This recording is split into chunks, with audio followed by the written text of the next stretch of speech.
Ever wondered why popcorn pops? Let's dive into the science behind this tasty transformation. Inside every kernel of popcorn is a tiny drop of water surrounded by a dense, starchy shell. This shell is called the pericarp, and it's key to the magic. As you heat the kernel, that water inside turns into steam. The pressure starts building up because the hard shell traps the steam inside.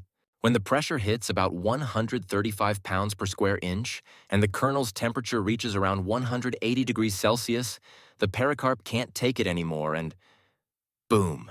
The kernel bursts open and the starch inside expands, cooling instantly into the delicious fluffy popcorn we all love. So next time you snack on popcorn, remember, you're enjoying a mini explosion powered by science. Like, share, and subscribe for more tasty science facts.